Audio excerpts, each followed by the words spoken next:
toute jeunesse, j'étais une fille de campagne, j'ai grandi sur une ferme, puis j'étais tout le temps dans la nature, ce qui m'a amené à faire des études en écologie et archéologie.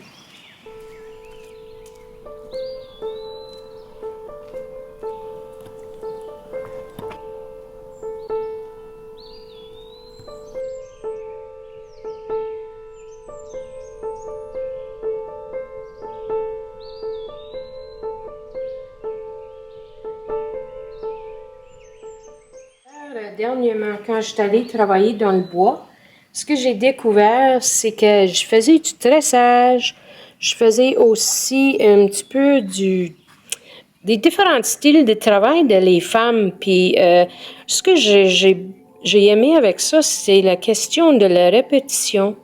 Puis c'était une façon vraiment, c'est quasiment comme un genre de méditation. Puis ça m'a fait beaucoup penser à nos ancêtres, que c'était vraiment un travail qui les faisait vivre là, dans les pays nordiques comme nous autres. De passer l'hiver, ils étaient obligés de tisser leur tapis, à faire du linge. Puis mon carrière comme peintre, comme dans la peinture, a commencé justement comme ça. Une petite vacance dans les paysages d'automne à peindre plein air avec la peinture à l'huile en 98. Puis voilà, j'ai commencé ma carrière comme peintre. Puis je pense on grandit au travers ça comme n'importe quel métier.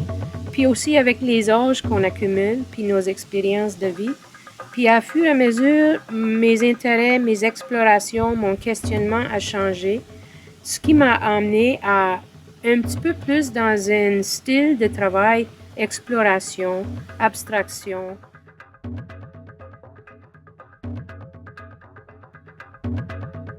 Vers tout ça, tu peux tisser un lien, puis je vois que ça reste toujours un intérêt, une passion pour l'organique, pour l'environnement. Puis aussi, par rapport à la question du temps, de notre vie, le cycle de vie, comment les affaires ne sont pas permanentes, comment les affaires changent avec le temps. Là, c'est juste un exemple. J'ai vu une ombre sur ma chaise dehors, l'ombre d'une plante, puis là, je trouvais ça intéressant, alors j'ai fait un petit sketch. J'étais à la découverte dans ces livres d'esquisses-là. Là, je prends des notes parce que la mémoire n'est pas bonne. Je me rappelle ce que j'ai fait. Et aussi, j'écris mes idées sur des projets, comment que je peux faire ça, puis avec quoi, puis finir là-dessus.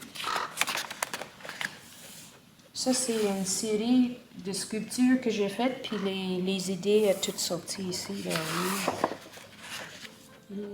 Ça devient une partie de ma démarche comme artiste. Puis aussi, ça m'a amené dernièrement, dans la dernière année, à faire la recherche justement dans l'environnement, à faire plutôt les installations.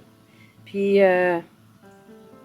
c'est quasiment comme une casse-tête. Mais quand tu écoutes tes passions, tes intérêts, ça t'amène à faire un voyage extraordinaire dans ta vie